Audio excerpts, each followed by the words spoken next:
여기 본문에 있는 말씀을 한번 밑에 다시 쉬운 성경의 본문을 한번 읽어보도록 하겠습니다. 서로 이렇게 말했습니다. 꿈꾸는 애가 오는구나. 그가 꾼 꿈이 어떻게 되는지 한번 두고 보자. 세상에는 오늘도 수많은 사람들이 저마다의 삶을 살아가고 있습니다. 우리처럼 오늘 예배자로 살아가는 사람이 있는가 하면 아마 피서지에 몸을 담고 있는 사람들도 있겠고, 또 다른 일들, 밭에서 논에서 일하는 사람들도 있을 것이고 장사하는 사람도 있을 것입니다. 각자 저마다의 삶을 여러 모양으로 살아갑니다. 중요한 것은 모든 사람들이 모두 다 꿈을 꾸는 사람들은 아니라는 것입니다. 누가 꿈을 꾸느냐면 누가 하늘 꿈을 꾸고 그 꿈을 이루기 위해서 분투하며 삶을 살아가느냐 할 때 오늘의 삶에, 오늘의 믿음에, 오늘의 신앙에 만족하지 아니하고 주님이 주신 사명을 위하여 하나님 맡겨주신 소명을 따라서 더 아름다운 하나님의 나라와 이름과 명예를 갈망하는 사람들이 꿈을 꿉니다. 그래서 그들이 꾸는 꿈의 이름이 한번 따라할까요? 하늘꿈. 하늘꿈. 세상적인 꿈 말고 하늘꿈. 하늘이 내신 꿈, 그런 뜻입니다. 하나님이 주신 꿈, 그런 뜻입니다. 주여 지난밤 내 꿈의 이 찬양은 제가 새벽 기도할 때마다 제일 첫 번째 불렀던 찬양입니다. 포항에서부터 오랫동안 하나님 앞에 꿈을 꾸면서 하나님 앞에서 하나님 부족한 저를 써주십시오. 하나님 찬송의 도구로 사용해 주십시오. 찬송 아카데미 찬송학교, 저는 이 찬양을 부르면서 찬송학 박사학위를 하려고는 생각도 못했었습니다만 찬송이 중요하다는 것들을 경험했고, 그러면서 제가 찬양단들을 40여 명을 청년들을 이끌고 트럭 세대의 조명 장비를 가득 싣고, 그리고 그들과 함께 논산훈련소, 여산의 부사관학교, 특전사, 공수부대, 전국의 군부대를 다니면서 복음을 전하고 찬송했던 하나님, 그 꿈, 그 전도사님 때의 꿈을 이루어 주시옵소서. 다시 할 수 있는 기회를 주옵소서. 그런 꿈을 하나님 앞에 말했던 찬송입니다. 적당히 현실에 안주하며 사는 사람들에게는 하늘 꿈은 사실 필요가 없습니다. 하나님은 자기의 택한 이들에게 하늘 꿈을 주시는 분이십니다. 그 꿈을 이룰 수 있는 환경과 능력과 기회를 주십니다. 그러므로 하늘 꿈을 가지고 있다면, 하늘 꿈을 꾸며 살고 있다면 그 꿈을 이룰 수 있는 능력도 기회도 환경도 하나님께서는 하나님의 때를 따라서 허락해 주신다는 사실을 우리는 믿어야 하는 것입니다. 저에게는 라마나요스의 꿈이 있습니다. 찬송학교, 헤브론 찬송학교를 세우는 하늘 꿈이 있습니다. 그 일을 위해서, 그 꿈을 이루기 위해서 이 이봉에 왔고, 그 꿈을 이루게 하려고 하나님께서 이곳 이봉교회로 인도한 지 4년, 횟수로는 5년입니다만 책으로 써도 될 만한 일들을 경험하게 하셨습니다. 행하게 하셨습니다. 생명을 연장시켜서 저를 살려주시고 때마다 일마다 넘치는 은혜를 주셨고, 제가 생각하는 것보다 더 넘치는 하나님의 역사와 기적들을 경험케 하셨습니다. 라마나요 찬송학교, 헤브론 찬송아카데미, 위복마을 예수마을 만들기가 헛된 구호로 그치지 않도록, 찬송학교는 아직 사실 시작도 못했지만 그 꿈을 이루기 위한 하나님의 준비 과정은 오늘도 차근차근 진행형인 것을 믿습니다. 어제도 하나님께서 30여 명이 넘는 우리 교회 섬김의 사람들을 보내주셨습니다.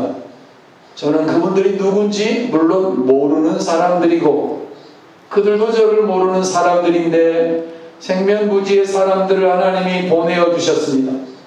그리고 그분들이 오기 직전에 목요일, 금요일 CBS 방송이 와서 방송을 촬영하는 그 상황에서 본당 2층에 마루덕 선교사님을 촬영하는 가운데 비가 새기를 시작했습니다. 제가 위봉에 와서 전에 중2층에 비가 샌 흔적들을 본 적이 있지만 비가 마치 수도꼭지 열어놓은 것처럼 줄줄 새는 모습은 처음 경험했던 모습이었습니다.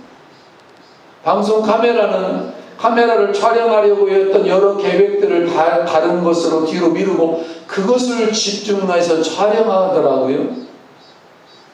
시골교회의 어려움들을 한번 보여주는 단면이 되겠죠.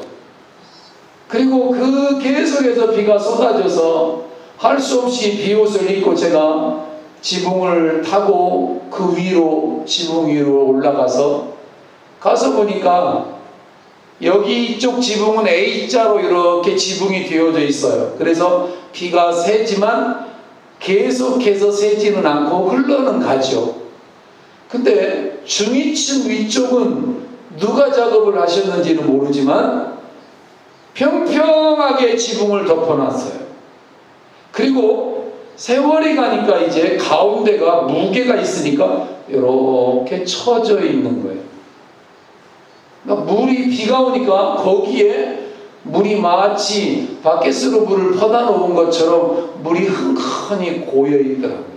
그럼 그 물이 어디로 가겠어요? 어딘가 틈새를 타고 흘러 내려오지 않겠어요? 그러니까 위층으로 새는 거예요. 그리고 2층에서 물이 샜으니까 또 저기 어디로 가겠어요? 1층 현관으로 떨어져서 현관 전등 위로 물이 뚝뚝 떨어져서 바켓으로 받고 그리고 수건으로 닦고 하는 일들을 어제 했어요. 그러면서 포항이 생각났어요. 제가 포항에 가서 교회를 개척하면서 2층, 3층을 세를 얻어가지고 교회를 개척해서 사역하는 중에 여름에 건물이 워낙 낡은 건물이라서 비만 오면 교회가 새는 거예요. 비만 오면 가에서 좀 세우면 좋겠는데 막 가운데서도 뚝뚝 떨어지고 막 이래서 그래서 비닐을 미리 준비를 해놨죠. 비가 떨어지면 덮어놓으려고. 그날도 비가 억수로 오는 날 그 비로 본당이 키보드나 악기들이 많았기 때문에 이거 덮는 작업을 하고 있는데 한 학생이 막 뛰어오더라고요. 목사님 괜찮아요? 익숙한 목소리였습니다. 포항 옆에 안강이라고 하는 곳에서 유학을 온 학생인데 이정우라고 하는 학생, 지금은 아마 40대 중반이 되어서 결혼해서 가정을 갖고 아이들을 낳고 잘 살고 있습니다만 이 학생이 맨발로 교회를 뛰어온 거예요. 맨발로. 그래서 내가 아니 정우야 너 왜 맨발이냐 그랬더니 저에게 이렇게 말합니다. 신발을 못 신고 왔어요. 선생님 몰래 창문으로 뛰어내려가지고 왔거든요. 그 아이 학교가 세명고등학교라고 하는 학교인데 세명고등학교에서부터 효자동에 저희가 개척한 교회까지는 적어도 2-3km는 넉넉히 되는 길을 그 비를 다 쫄딱 맞으면서 선생님 눈을 피해서 아마 자습 시간이었는지 어쨌는지 교회로 뛰어왔어요. 그리고 저랑 같이 키보드랑 비닐로 덮으면서 한편으로는 제가 화도 났어요. 우리 교회 어른 성도들은 세상 말로 콧배기도 안 보이는데 어린 학생 하나가 교회를 사랑하는 마음으로 하나님을 사랑하는 마음으로 그것도 창문을 뛰어내려가지고 아마 창문이 2층은 될 건데 거기를 뛰어내려서 교회를 와서 교회가 괜찮은지를 보려고 온 거예요. 여러분 혹시 마음에 좀 찔림이 있으셨으면 좋겠습니다. 하나님의 교회가 먼저라고 하는 것이 그 아이에게 제가 계속 설교하면서 하나님이 먼저다. 하나님이 우선순위다. 너의 삶에 하나님을 우선순위로 두고 살면 하나님이 나머지 너의 삶을 책임질 거다. 나중에 제가 성도들 왔길래 한바탕 뭐라고 했어요. 집구석들은 안녕하시죠? 교회는 비가 새서 줄줄 새서 곰팡이가 지고 이런데 마음들은 편안하시고 잘 주무셨어요? 뼈있는 농담을 한마디 건네기도 했죠. 아파트에 사는데 비가 셀 리가 있나요? 교회가 비가 새도 별로 관심이 없더라고요. 아, 이게 꿈이 없는 사람들의 모습이구나.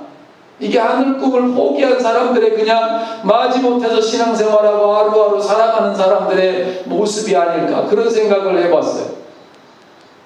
하나님이 새로운 사람들을 보내주셔서 이렇게 이들이 와서 예배를 드리고, 도창 예배를, 그리고 끝나고 나서 바로 갈 줄 알았더니 또 끝나는 시간에 또 와서 위봉교회를 위해서 우리 합심하여 기도하고 가자고 와서 또 기도회를 하고 그리고 가더라고. 그 먼 거리가 눈앞에 있는데도 이렇게 지붕을 씌웠어요. 그리고 여기가 안 씌워졌어요. 물탱크 바로 옆에 여기 몇 장이 부족하게 되었어요. 왜 그러냐면 원래 여기 다 씌우게 되어져 있는데 제가 고집 아닌 고집을 좀 부려서 여기보다도 위 앞쪽에를 좀 더 씌워주셔서 강화해 주셔서 앞에 혹시 비가 오면 마르독 선교사님 기념실이라고 찾아오는 사람들 혹시 눅눅하거나 그러면 덕이 안 되니까 이 앞쪽은 제가 사진을 못 찍었습니다만 이 앞쪽을 먼저 보강해 달라고 거기를 몇 개 더 덮다 보니까 여기가 부족하게 됐어요. 그리고는 그렇게 말을 했어요. 목사님, 이거 나중에 이제 뭐 상황이 되면, 여건이 되면 이거 이제 추후로 하셔도 됩니다. 그래서 제가 솔직히 말씀드렸어요. 이거 내가 혼자 해야 될 일인데 제가 힘이 딸리고 위험하기도 하고 이것까지도 좀 마무리해 주실 수 있으면 좋겠습니다. 솔직히 말했어요. 재정도 부족하고 거의 없습니다. 그랬더니 자기들끼리 다시 상의를 하고 다시 여기도 다시 오셔서 덮어주시기로 하셨어요. 좀 목사의 마음으로 좀 창피했어요. 구걸하는 것 같기도 했어요. 그리고 이렇게 지붕에 올라가서 여자분들도 페인트 작업을 함께 하고, 그리고 배수로 작업도 함께 하면서 어제 일정들을 마치고 그들의 삶으로 복귀했어요. 휴가를 만납해서 교회를 섬기려고, 자기 교회도 아닌데 남의 교회, 시골 교회를 섬기려고 오는 이 사람들, 하늘 꿈을 가진 사람들이라고 저는 믿어요. 그리고 비를 맞으면서 이걸 다 어느 정도 하고 나니까 비가 쏟아지더라고요. 여러분은 지붕을 보실 때 별로 마음이 안 찰 수도 있을 거예요. 옛날 권 집사님 살았던 그 지붕 밑에는 페인트통 하나가 그대로 떨어져서 바닥에 쏟아져 있어요. 그리고 아직은 페인트를 한 번밖에 칠하지 않았기 때문에 완전하게 깨끗하지는 않아요. 더 칠을 또 해야 되죠. 원래 페인트는 2번, 3번 칠하는 거거든요. 그런데도 한 번만 칠해도 교회 얼굴이 환해져서 너무 감사했어요. 따뜻하고 온화하고, 저 밑에서 이렇게 올라오면서 본당을 향해서 보니까 그간에는 우리 교회보다 깨끗하고 멋있는 교회 마을 집들이 더 많았지만 내가 어제 보니까 우리 교회가 제일 깨끗하고 멋있었어요.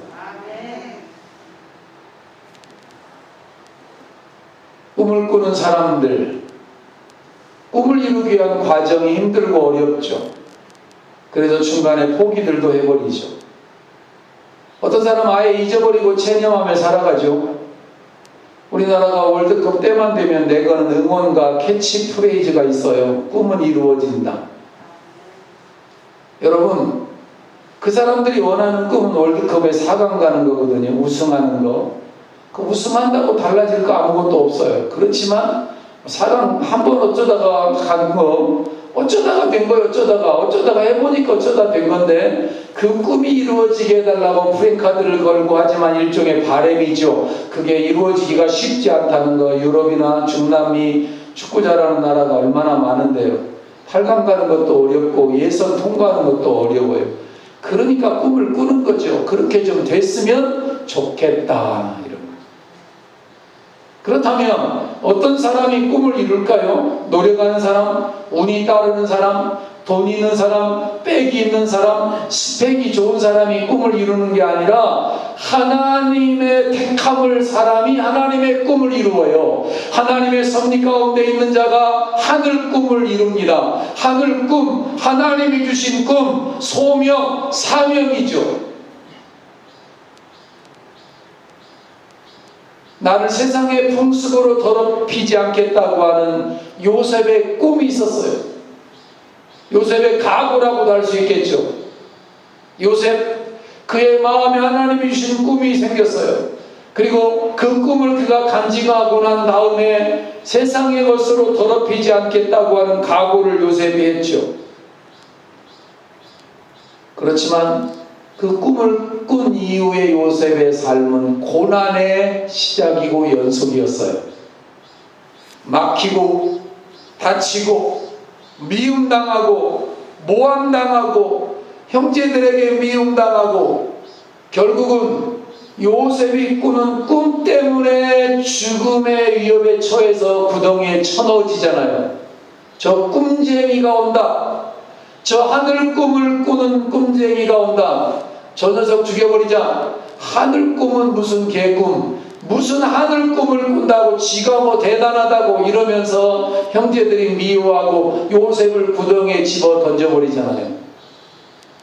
물론 그 베냐민의 그 형들의 그 시기와 질투와 그 모함 속에서 하나님이 새로운 역사를 써내려 가시는 도구들이기도 하지만 그러면서 그들이 뭐라고 말한 거냐면 아까 말한 것처럼 그 하늘 꿈이 어떻게 이루어지는가 우리 구경하며 떡이나 먹어보자 이러잖아.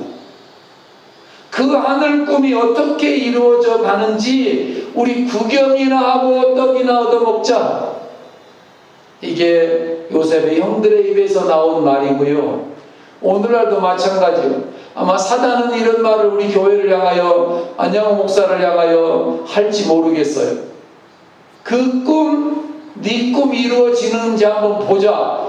니네 교회 성도들 재정 뭐가 제대로 되어져 있는 것도 없는데 뭐 그런 걸 한다고 하느냐라고 말할지 몰라도 저는 이 꿈이 저의 꿈이 아니라 하나님의 꿈이고 하늘의 꿈이기 때문에 제가 못하면 제 다음이라도 누구라도 언젠가라도 하나님이 하실 것이라고 믿으면서 차근차근 그 일을 준비하는 것이 내 일이겠구나.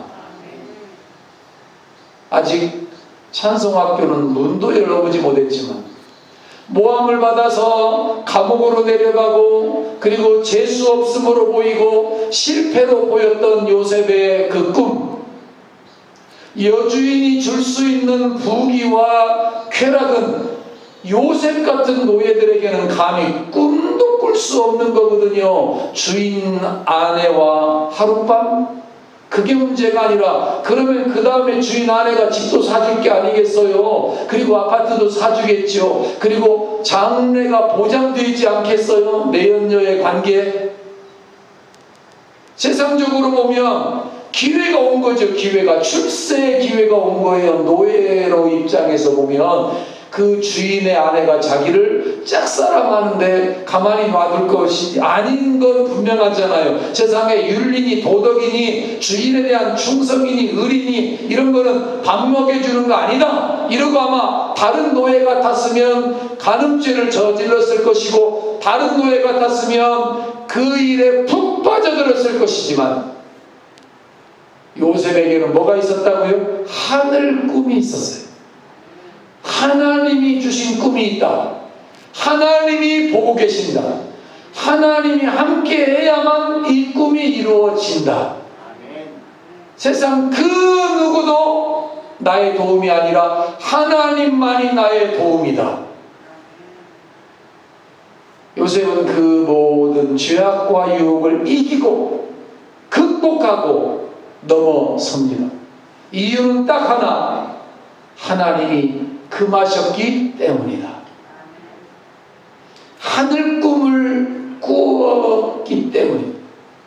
몸은 비록 노예의 신분이었지만 양심을 팔지 않았어요. 신앙을 팔지 않았습니다. 하늘 꿈이 있었기 때문입니다.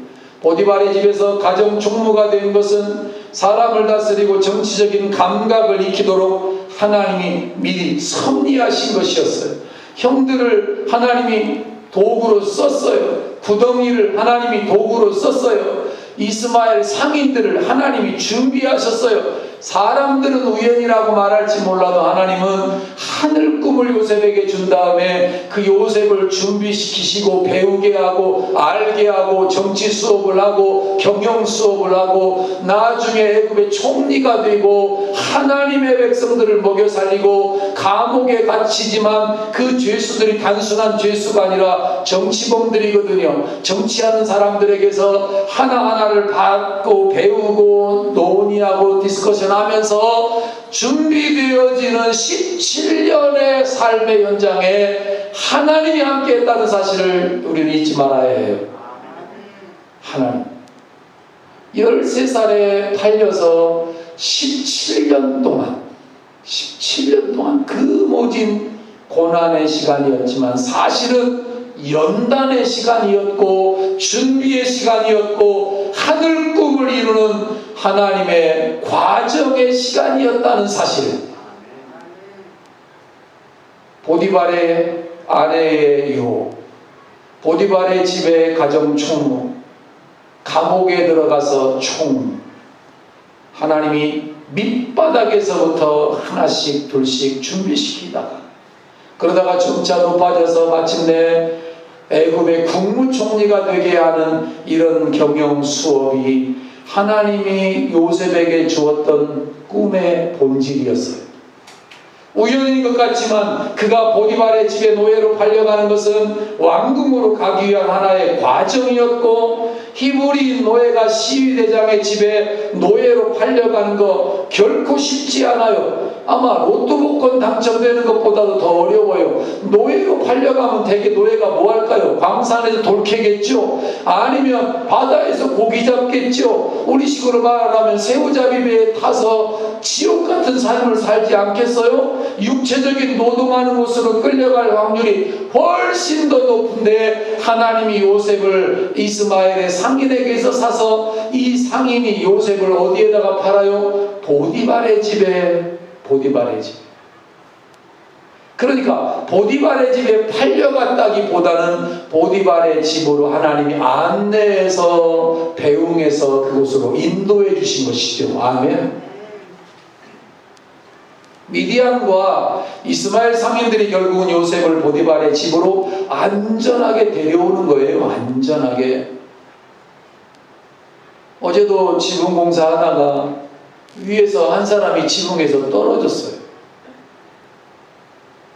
제 눈앞에서 보았어요.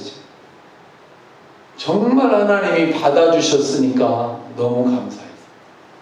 비가 오니까 지붕이 미끄러져서, 그런데 바로 사다리 옆에가 돌이 있어요. 돌로 떨어졌으면 그 자리에서 잘못될 수 있어요.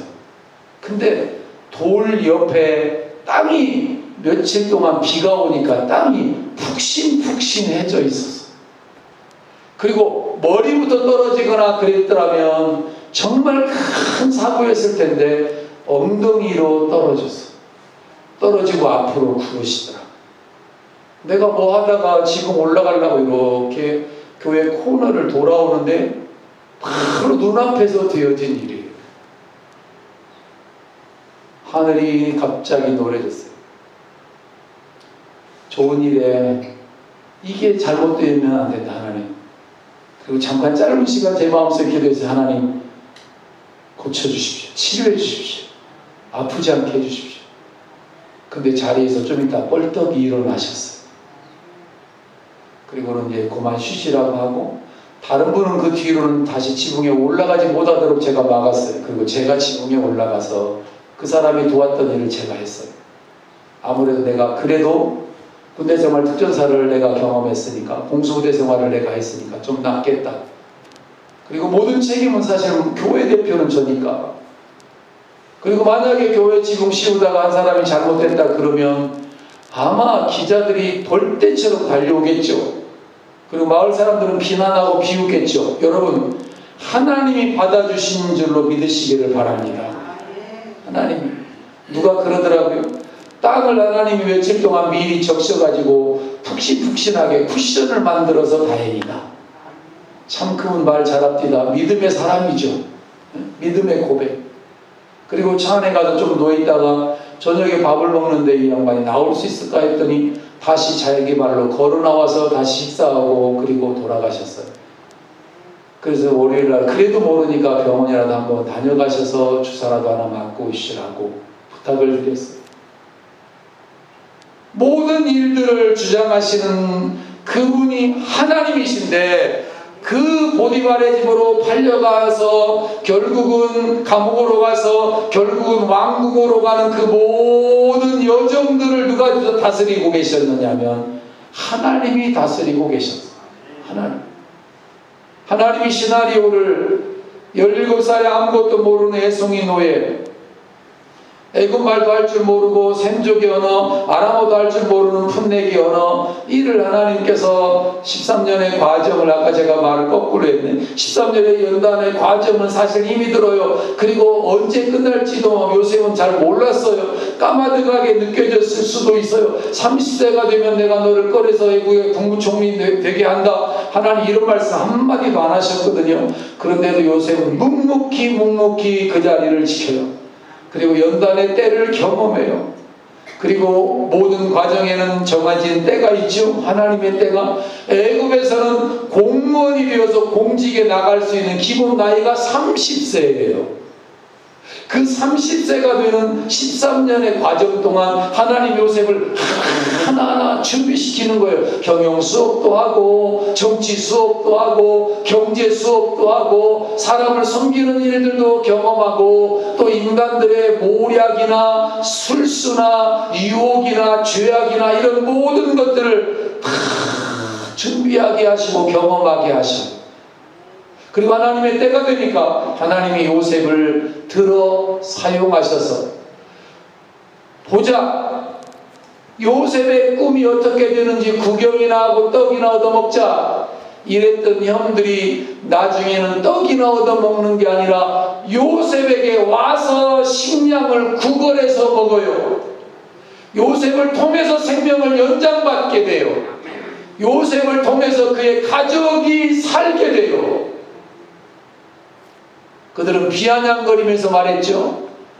무슨 꿈은 무슨 꿈, 집어치워라 무슨 꿈.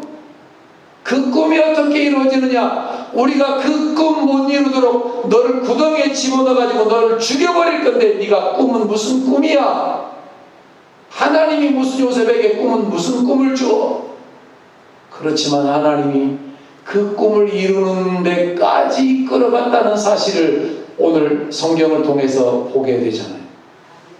무려 13년 애굽이라는 거대한 나라를 경영하고 히브리 민족을 구원할 큰 일을 하기 위한 꿈, 하늘 꿈, 그 꿈을 이루기 위한 13년의 연단과 준비 과정, 주님께서 하나하나 세밀히 차근차근 진행해 가시면서 하나님이 역사하셨지만 사람들은 몰랐죠.